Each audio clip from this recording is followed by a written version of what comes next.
Hello and welcome to the dawn of a new day over the Treacle Timber works, as the river flows and all is well in episode 6. Today we're thinking about beaver well-being. In this beautiful land we've created, we're going to want to make sure that everybody's happy. As we provide them with the luxuries that give them a warm, fuzzy feeling on the inside, as well as being fuzzy on the outside.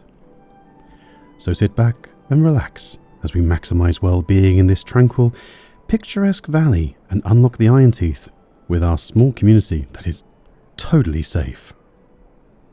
We start with the injured.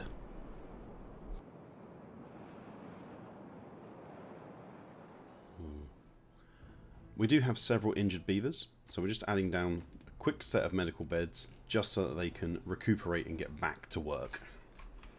Right now, injury is the largest source of dissatisfaction with our well-being, and if you want to unlock the iron teeth, like I already previously have, you need to make sure that you have an average well-being of 15 across the entirety. You just have to touch it once to unlock the iron teeth, but we are going to ramp up our well-being this episode, and we're going to make sure that every beaver is super happy that we can unlock the iron teeth again. There's quite a few categories that you can use to up the average well-being.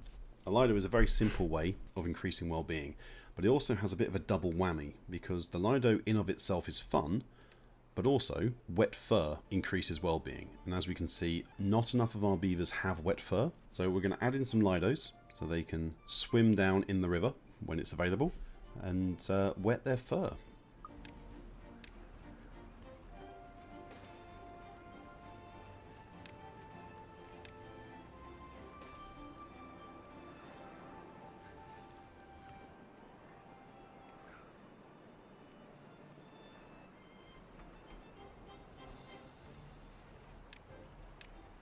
With Lidos covering wet fur and our medical beds covering injury, the next thing we're going to look at for population well-being is nutrition. And looking at this list of what we've really got available to us, grilled chestnuts, spatterdock, cattail crackers and maple pastries are all going to be quite involved and difficult, whereas sunflower seeds, really easy solution for us. We can just grow sunflower seeds and the beavers can eat them directly. So this is a nice, easy way to boost some well-being.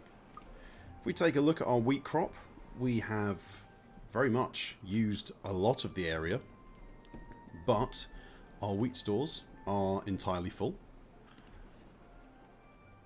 We have just a tiny bit of room in the grist mill because it's been processed. So really, do we need this much wheat? What we're going to do is reclaim some of this area and turn it into sunflower seeds, knowing that when the droughts come, these areas are going to be affected the most, and we want to have a good supply of sunflower seeds, because not only do we want these beavers to have access to sunflower seeds, but we want to export them to the other districts as well. So I'm thinking this patch here next to our carrots would be just fine.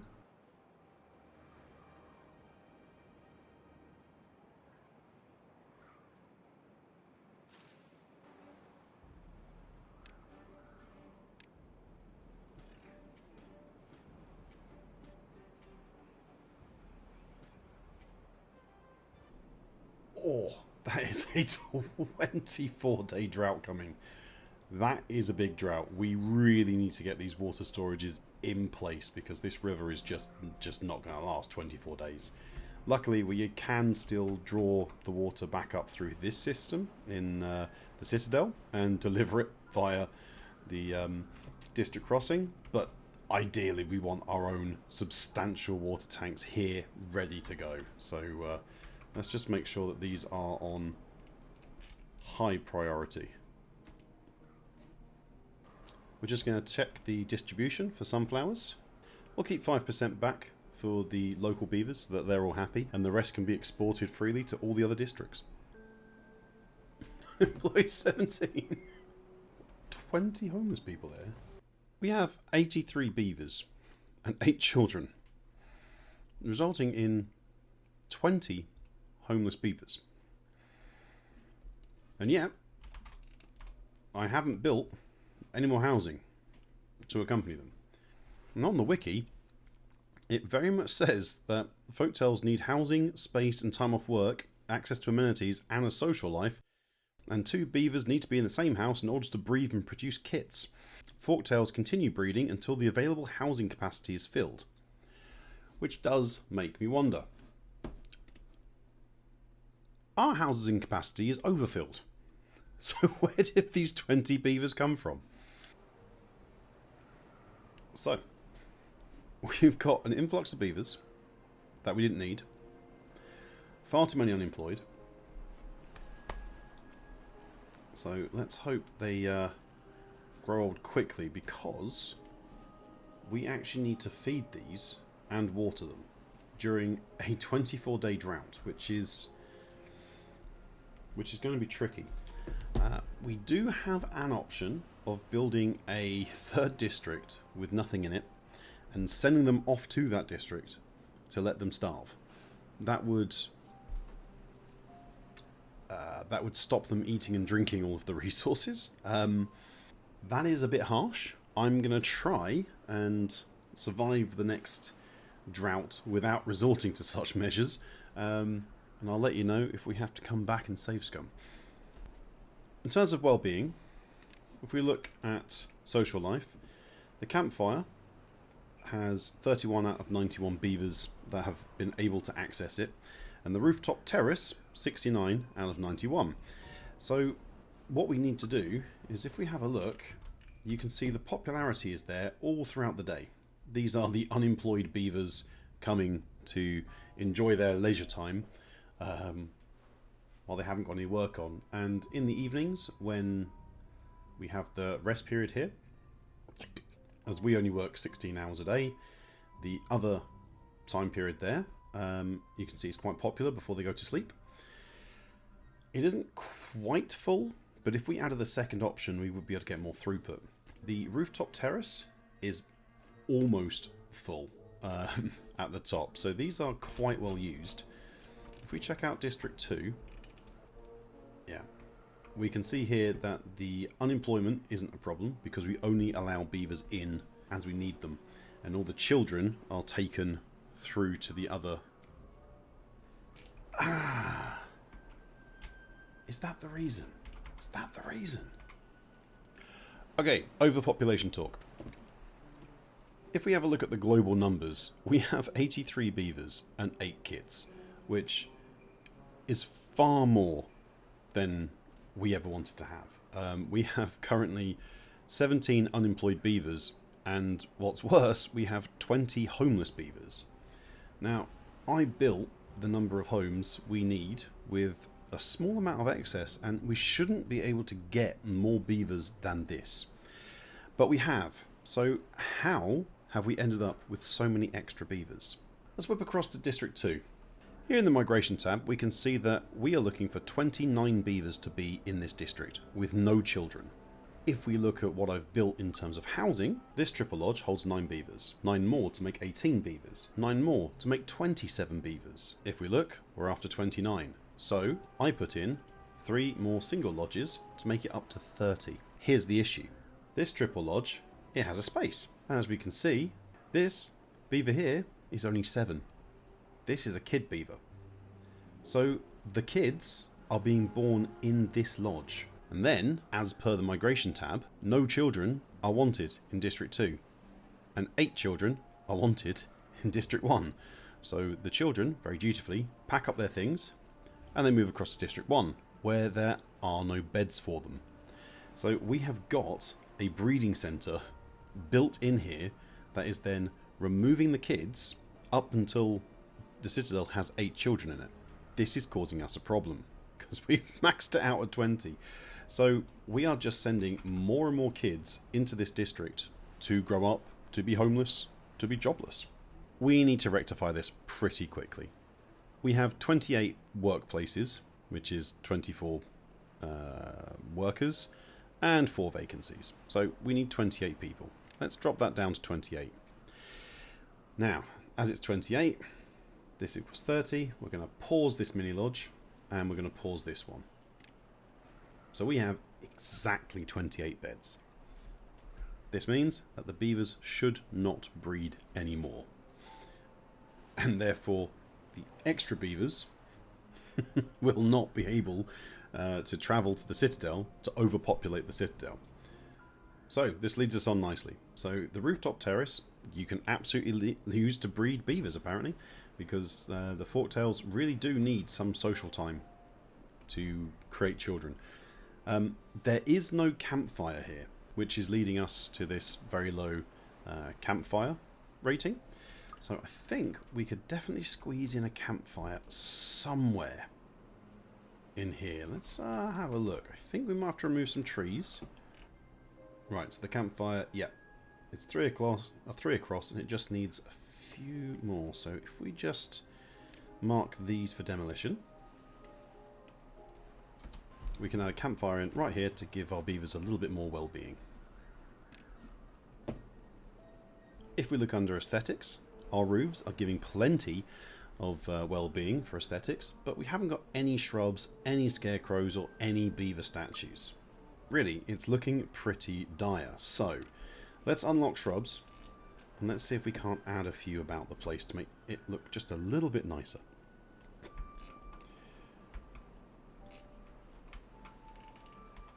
We're going to want the shrubs where beavers are most likely to walk past it, because you can see the area of effect, and they have to be able to see it. So if we place one here, most beavers go up and down from their beds to elsewhere and back again, so they will clearly walk past here, which will be nice. What we can then do is add a beaver statue on the other side, which has a much larger area of effect, but also is very likely to cover at least everybody at some point during the day. If we add a little platform in here, and I think we could add a beaver statue up top as well, looking over everybody very watchfully. It looks to be that this also covers a multitude of levels, so that anybody who's coming to the rooftop terrace, who's walking past the home or the houses, or downstairs, will all get a little bit of cover. We can add a shrub on this side here as well. Hopefully that will not only expand out for the floor, but along the walkways.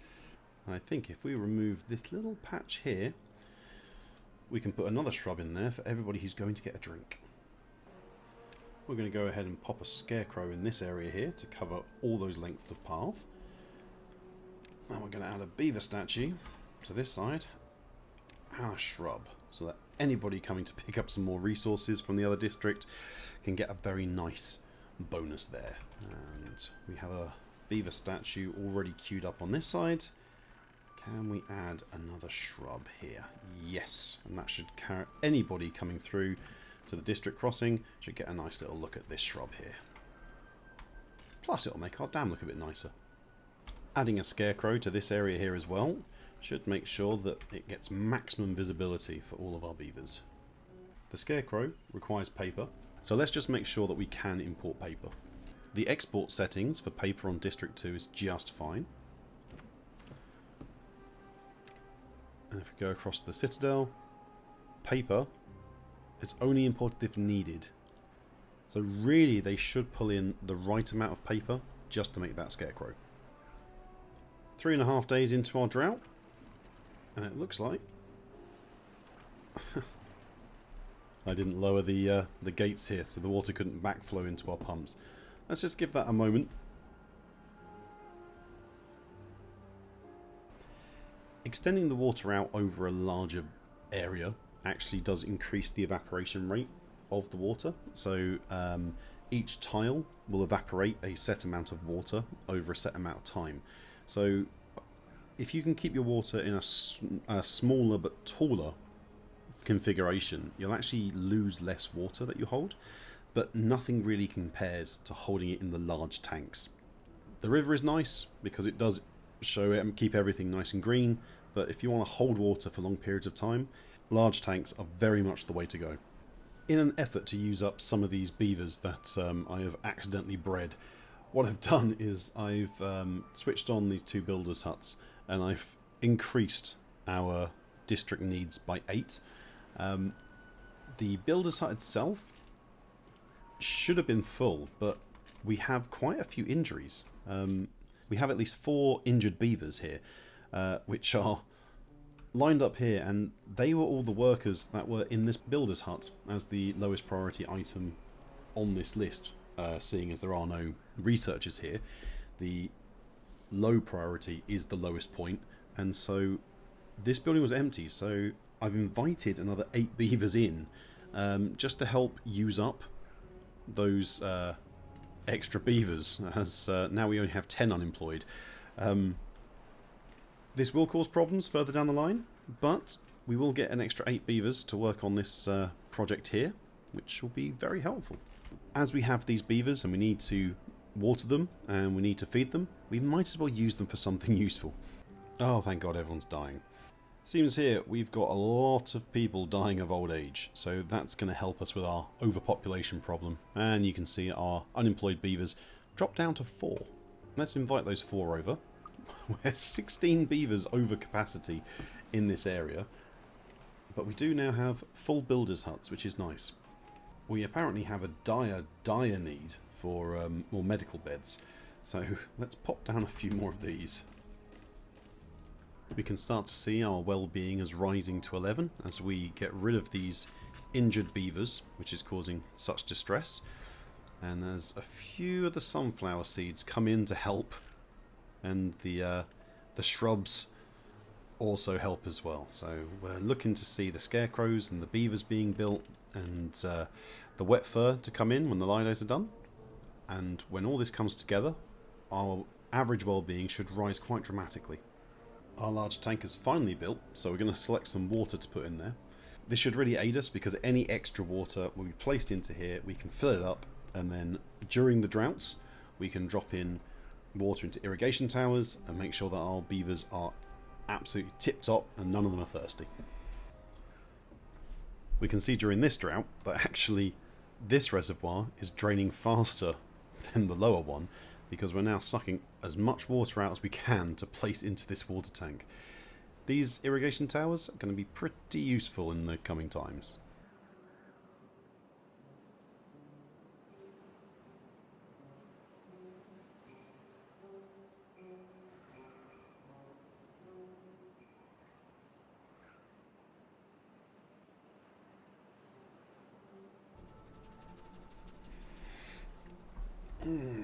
Let's hope that these 2 reservoirs can hold out, that the tanks themselves can hold out, this patch here can hold out. Yeah, let's just hope it all holds out. We've got 16 days to go. I'm finding that planks are our limiting factor here. We need many more planks than what we've got. The plank mill is just, or the lumber mill is just continuously in motion. Just as quickly as it can get logs, it will just produce. So I've added in blueprints for another 2, so we can actually triple production here and really get that going. There's just enough room for the gravity batteries just to operate behind. As we can see, we're right down to the bottom third, but as soon as the wind kicks in, it is actually recharging overnight, so hoping by the end of the drought we won't actually run out of power. We'll still be operating at 100% the entirety of the time. We've got a lot of resources that need moving around at the moment, so I'm going to add in a hauling post here. It will be on the lower end of priorities, and it will probably replace the builders of one of these builders' huts because I've seen a few of them are sitting still. Our well-being has just hit 13. Seems like a lot of these things are coming into their own now, so half the beavers have seen a beaver statue, and just over a quarter of them have seen a scarecrow.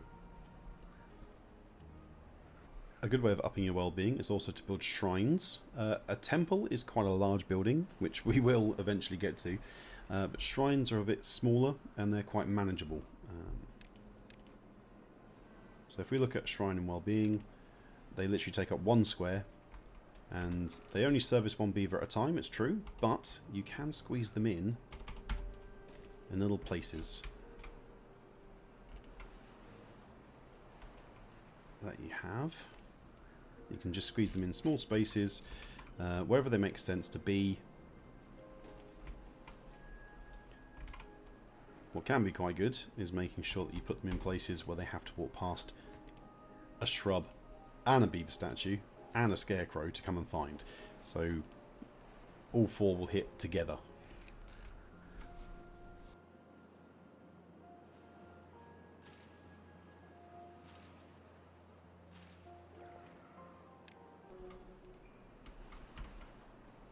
Okay, we're in a difficult situation here. We've got almost 10 days to survive.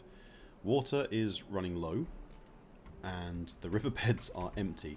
So what we need to do is sacrifice food and hope that our 1.2 thousand food will carry us over the time that the crops are going to dry out and die.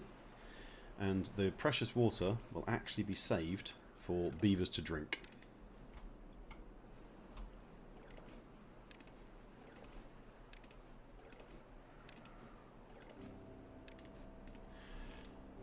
Water storage is going to become a priority, so we need this smelter running at full blast to get as many metal blocks as we can so that these can be built. The first layer of our dam is built and ready to go. We have 0.5 height of water across all of here that will be added to the next drought. Now that the first layer has been properly built, we need to do a little bit of careful demolition. What we want to do is destroy the path that's on top, but not destroy the block. You can see here the path itself is highlighted in red, but the block isn't, which is very, very important.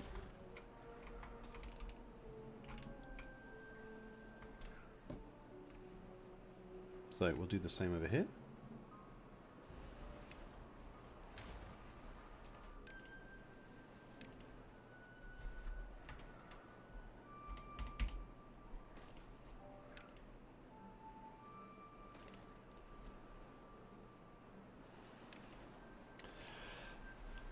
What I found is that building blocks on here and then placing a path on top straight away can get your beavers to come through and build something while another beaver builds a block that traps them.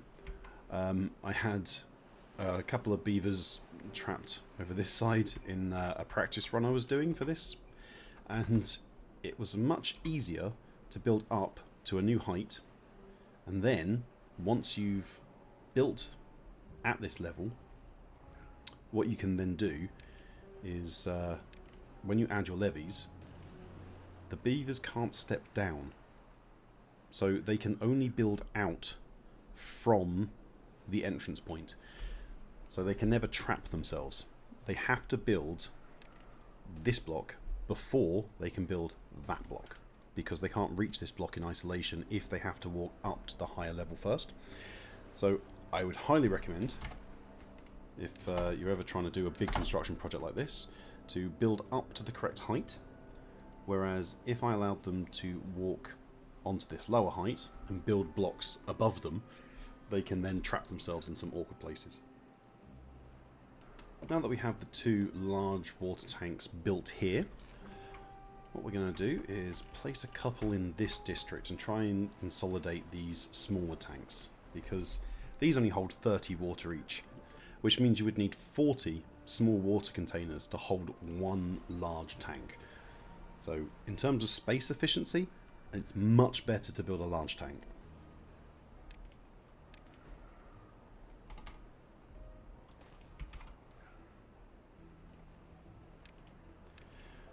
We're also going to utilise the space in the river.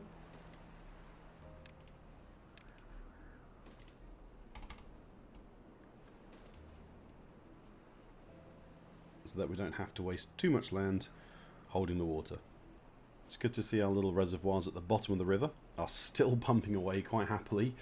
We have 7.5 days left to go and a small amount of water to share between the two. Given how we still have 100 water left for these beavers, one on each side is working plenty. If the water level had dropped much faster before the water had run out, I may have considered doubling up on both sides to extract the water as much faster. So this is it. The final water pump, pumping the final part of the river that we still have available to us on the map, with 6.5 days still left to go. And we don't have that much water left in this tank. Globally, we only have 260. This is going to be a very, very tight run. We're running into an issue here in the Citadel. Beavers are starting to get thirsty, and there is not a lot of water available at the moment.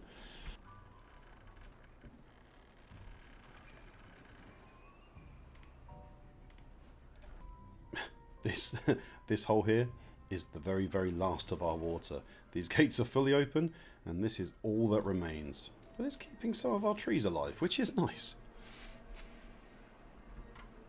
Vuzala, you lucky thing, dying of old age before everybody else dies of thirst. With less than 3 days left to go, can we make it, or will everybody die? We are entirely globally out of water, and we need 2.5 days to survive. Will we have a single beaver left?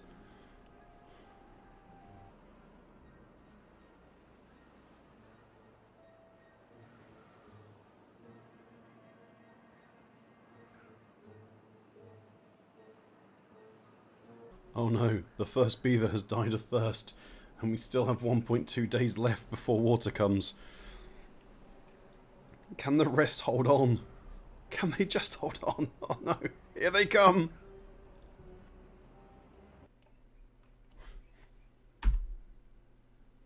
We are so close now, we're just holding on by the edge of our beaver teeth.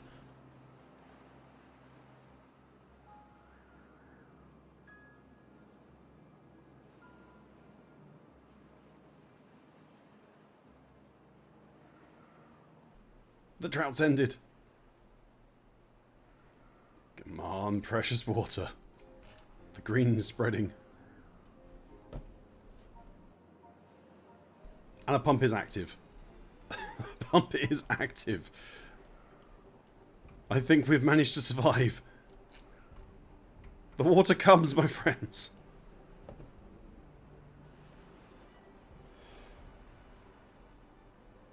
And greenness has returned.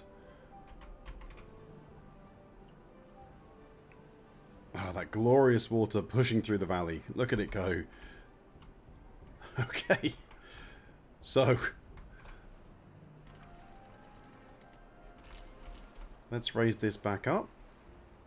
We have another, for the next drought, we have another reserve of water. These tanks will be much fuller, we hope. Let's get these back up to filled heights.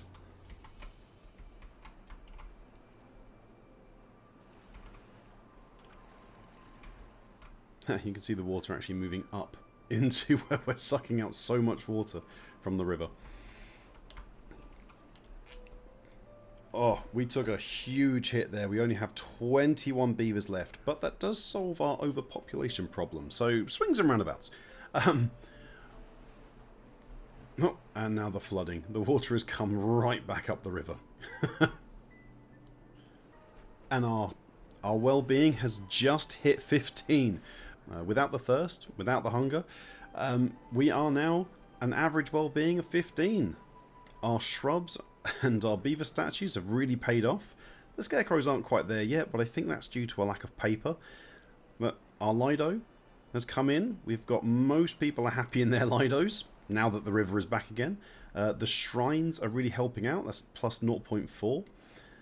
Almost everybody now has wet fur. So the well-being has been pushed up. The average is right up there. We have just hit 15. So that is how you unlock the iron teeth for the next run through. Huge, huge moment. Oh, as the sun rises on that huge moment. Oh no, the drought is coming straight back again in 3 days. This is going to be hitting us hard and fast again and again. Let's hope that the drought isn't quite as long. 24 days was a very long drought. Let's see how much water we can suck out of this river before then. But we will leave that for next episode. We hit our goal of making our beavers... Oh, we're up to 16 now. We backed down to 14, but we peaked at 16. This is our happiest rating we had. So we hit our well-being goal with some good statues placed around. Our battery backups are working just fine, so our production is really limited to now how many beavers we can breed between now and the next time. And all is well again in the valley for a very short period of time. So, yeah, join me next time, where maybe we can survive the next drought as well. Ta-ra! Oh, thank God everyone's dying.